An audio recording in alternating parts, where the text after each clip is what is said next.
Welcome to the third video about the object pool pattern. So in this video I'm going to apply the actual object pool pattern. So if you've seen the previous videos, you know we created a small game, we did some calculations and stuff.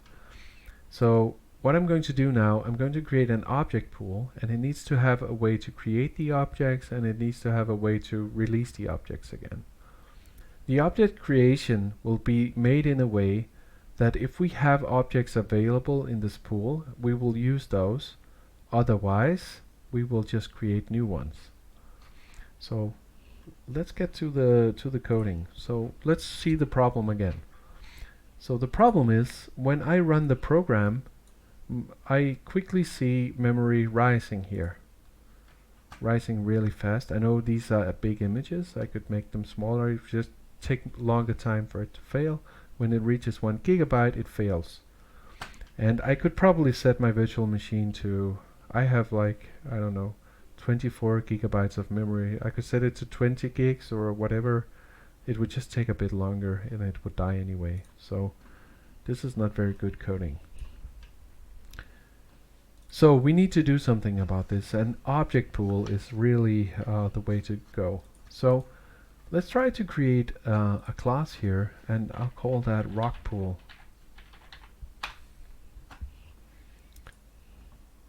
So what I want to do with the rock pool is I want to have primarily two lists in here. One list that holds the active objects and another one that actually holds the released objects. So let's create a list of rock. That's called, I'm just going to call that rocks, equals new array list. And I'm going to make another list of rock, which I'm going to call released.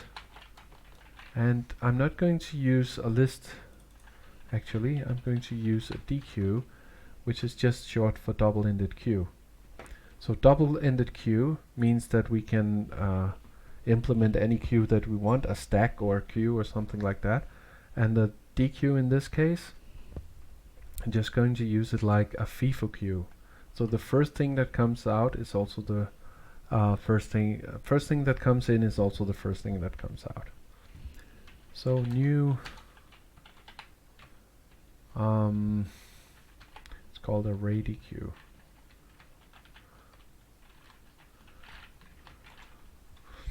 Just have to do some importing here.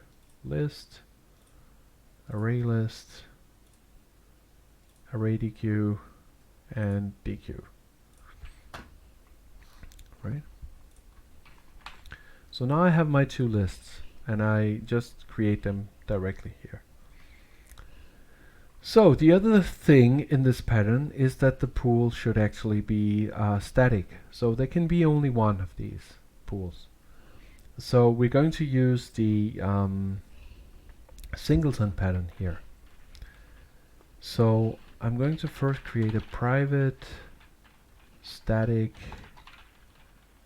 rock pool instance. So, and I'm going to create a constructor, and I'm going to create make that constructor private. So now no one can create a rock pool. And then we're going to recreate the constructor as a static method called getInstance. Wow.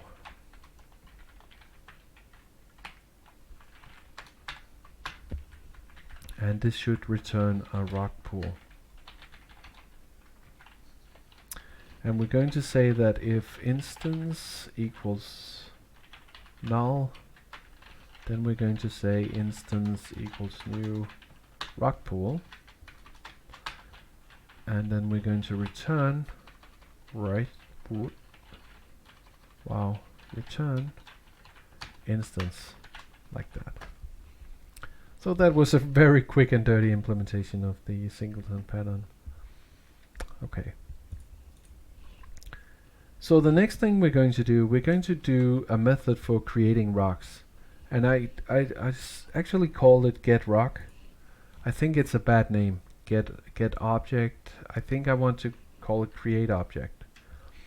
It's not going to create an object if it already has one in the pool, but I actually think that's the whole idea behind the object pool or rock pool here. That is that you think you get a new one, but it's actually just refurbished. So we just take an old one and then refit it. Let me show you. So what I'm going to do, I'm going to go into my main controller and I'm actually going to reuse this part. So I'm going to take this create rock thing out and just paste it in here. Okay. So that worked out fine. So now I can create rocks in here and I can actually add them directly to rocks here. That is nice. I go into my main controller and instead of using create rock, I can now say rock pool.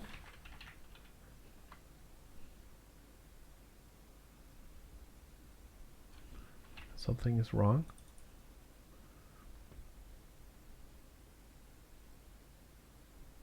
I made my get instance private. That is probably a very bad idea. So I'll just make it public, otherwise I can't use it, right?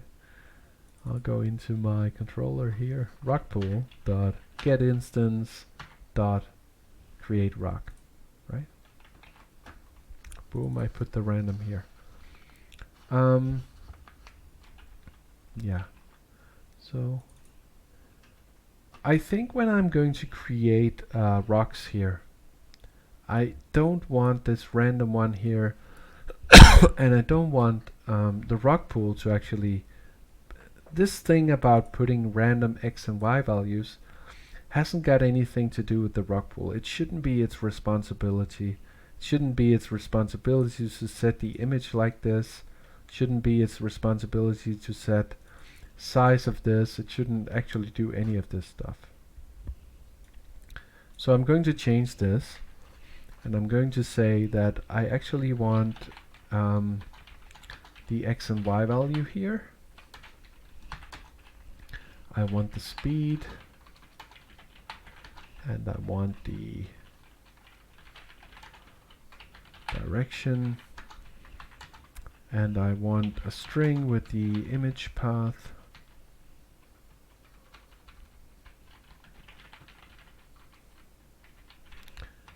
And I want the image height and I want the image width. And you can also maybe it's not the best idea to do this as well. Maybe it should have an image from the outside, but we'll do it like this. Okay, so new image rock. Here we actually instantiating the image, but we'll fix that later. So let's say image path. So we put that here, and we say the height, we put that here. Say the width, we put that here. And the other ones, let's just leave them for now. Instead of using random here, we want to have the x value and the y value, and we want to have the image rock. We want to have the speed and also the direction here. Like that. So that's it. Let's go back to the main controller. Now it really needs to do a lot of work here. So we want the x value and the y value and everything. Okay. So so when we first create this rock, let's say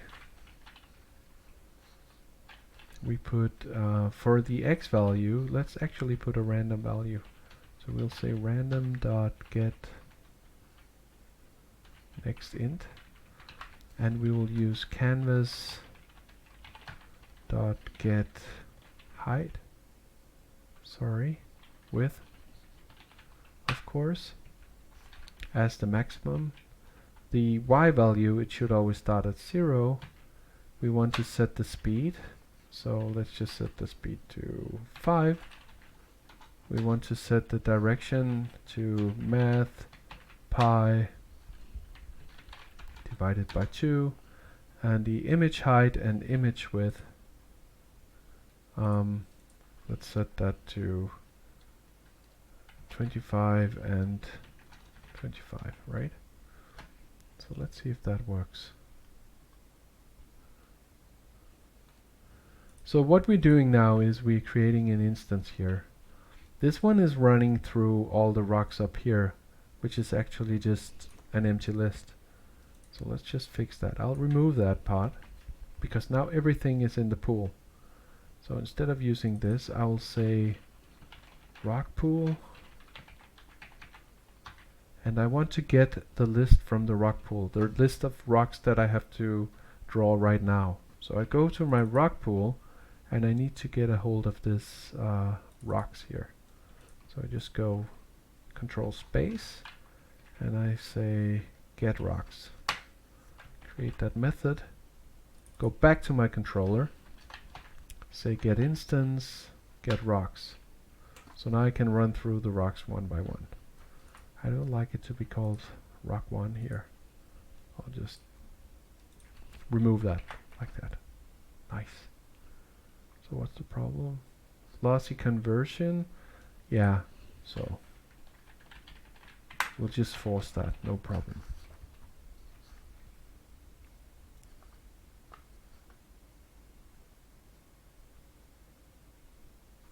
Oh, that is not the problem. The problem is actually here. So we'll just typecast this into an int. Let's see. No, that should be a double actually. So the problem should be here. Yes, okay, so let's see. We have this. This is... I have the double X here, double Y. This is X, this is Y, then I have speed, then I have direction. Okay, just checking here. And then image path, height and width. So I need the image path here. That is actually missing. So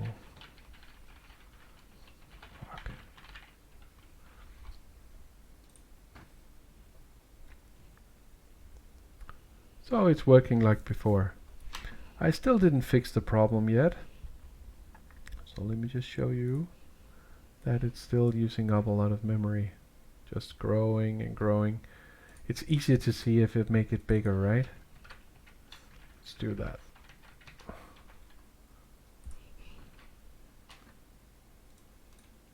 So now it's growing really fast. So what we want to do now is we want to reuse the objects in the cases where we can, because now it crashes. So let's try to do that. So if I go into my pool here, in here I actually want to check to see if I have something available. All my all the rocks that I can reuse, I should put them here in released, and they shouldn't be in here. So let's try that. So I'm going to say that if released is empty, that means I don't have anyone that I can use. So then I should create a new one. So this is actually what I want to do if it is empty. Otherwise, if the list of released is not empty, I actually want to set the value of each of them. So what I'm going to do then is I'm going to copy this. I'll fix it, don't worry. And then I'm actually going to say if it's already there, instead of setting a rock equals new rock, etc., I can say released dot poll. Poll will give me the first element and remove that from the list. Boom. So now I have all the values. So I reuse the object by saying rock, and then I set direction rock dot set speed rock dot set x, and rock dot set y. I think I'm not going to reset the image. I'm just skipping that part. So that means if I set a new image path, a new image, yeah, probably should set the image, right?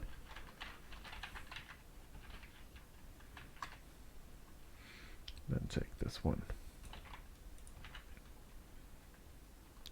So immediately what you can see here is that some of the code here, I can see I have that twice. For example, this part, this is in both of them. So I can actually just take this out first. Boom. Because it will still only run once in one of them. So that's the first part. The next part I can see is that this code here will always run in the end. So I could put this out here, but then I would just have to do one more thing, which I think I should do, is I'm going to say rock. So I define the variable out here, and it will never be null because either it will be set here or it will be set here. So either I create a new one or I reuse an old one. And I know in this case I recreate the image and stuff like that. If I shouldn't do that, I should have not the image pass, maybe the image here instead, but let's just leave that for now. So now it's actually the same thing. So right now released will always be empty, so it will always just run this code. So it's just like before. There's no real difference yet. Still hogging memory really fast. I can just close it. You see the point here. So what I need to do as well, I need to, if we also look at my very bad drawing here, we see now I have the get, or I called it create. So now I also need to be able to release it from the pool. So I need to have like a release. So I say public void release, and then we're going to put the rock that I'm going to release. I need to have that. So what I can do then, I can say rocks remove the rock, and then I can say release. I put it into the released,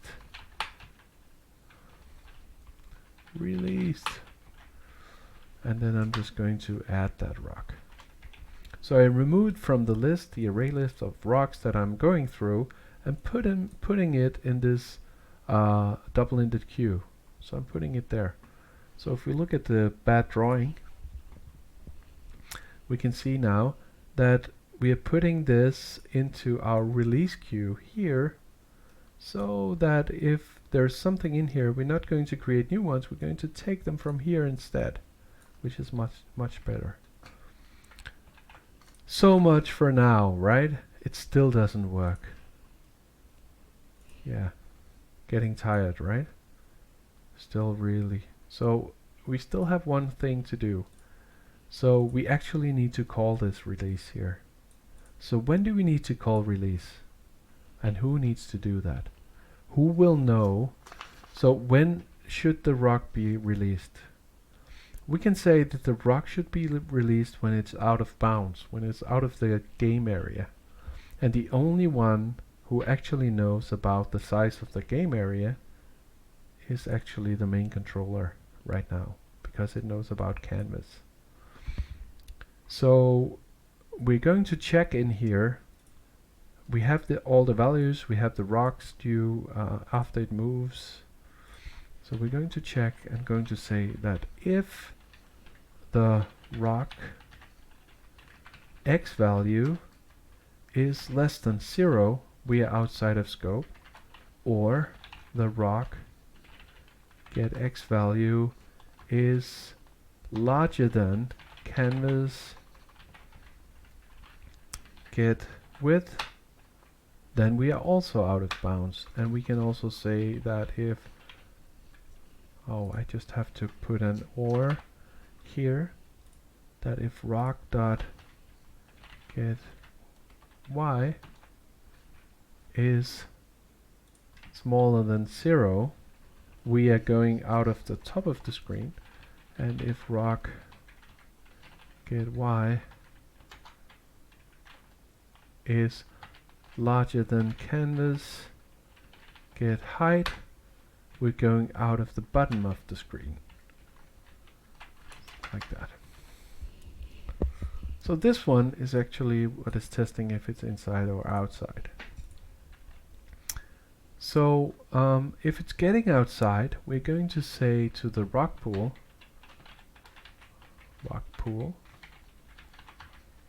get instance, and we're going to call the release method on that rock, and this will actually give us an error because of irritating stuff. I'll show you. So we're going to run that, and it runs perfectly until we get to some point, and then we start getting errors. Let me first print something. So let's go into the rock pool, and whenever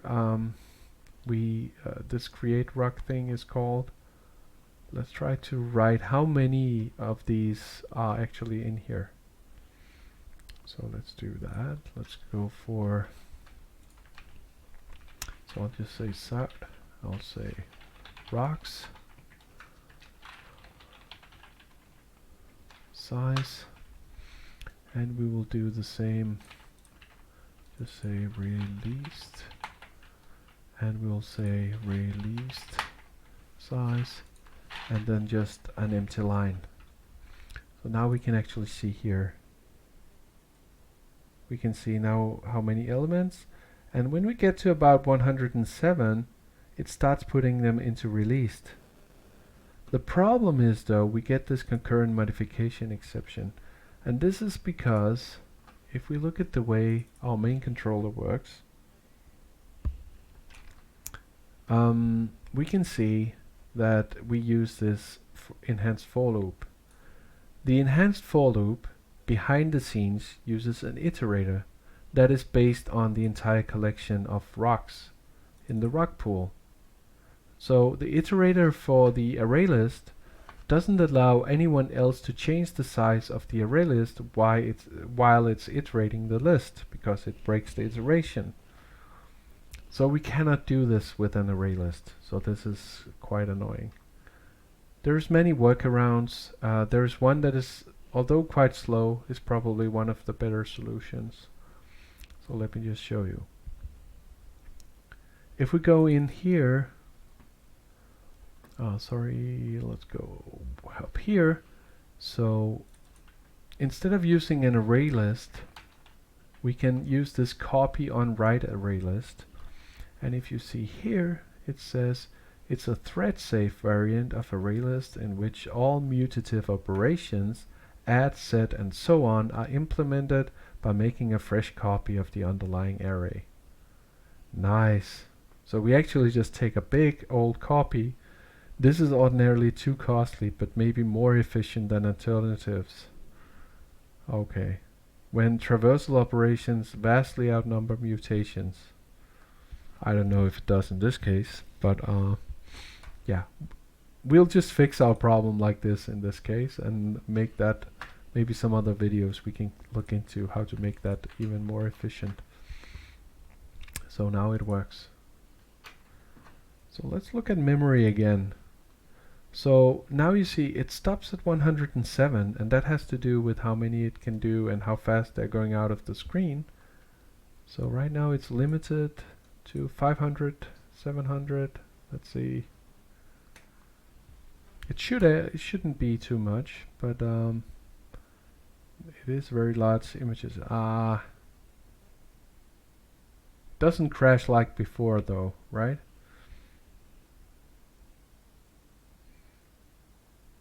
Actually works better. So we're also pressuring it a bit here.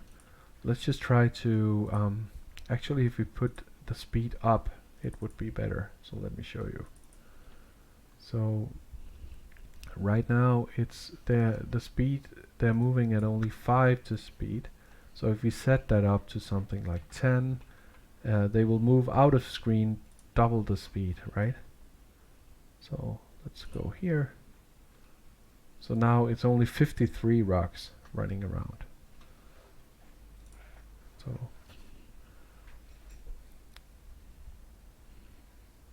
But you probably see the point here that this will probably run. Oh, for some reason it goes up, but this will probably run forever without any problems. Whereas before it would just die completely. But obviously it takes up a lot of space with this copy thing.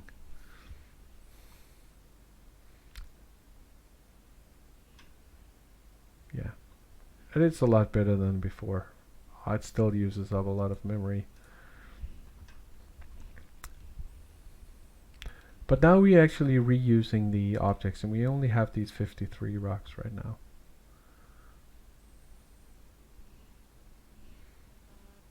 So that's nice. I think maybe if we were not, I think one of the things that we did which makes it slow is if we didn't actually update. Let me just show you. If we stop updating here, if I do this and then I copy this part here so that I only create the images if they are new, so we force it to have the same image no matter what, I think it would be better. Let's see. Because now we're not creating all those image instances. So that's a lot better.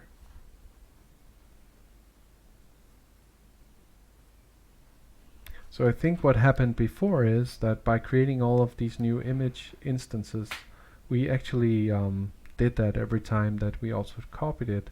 We also did copy of the image instance. And that's probably not a very good way to do it.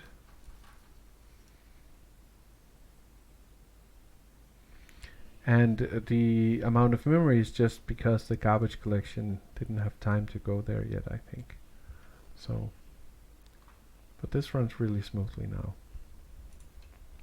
So this is what you can use it for. So this is just an example of an application of the object pool pattern. Check. So the client is the GUI or the game or whatever. In this case, uses the object pool to get an instance of the object, hence this one. And the pool then ensures that it's actually reused when they get out of screen. So that is it. Okay, so for the next video, I'm just going to do a brief discussion of other types of connection, or other types of pools that we can use, and how this is kind of a special pool. So, and after that, I'm going to also create a couple of videos on the observer pattern and how to apply the observer pattern also in this object pool, in this game thing that we've been creating now. So onwards to video number 4.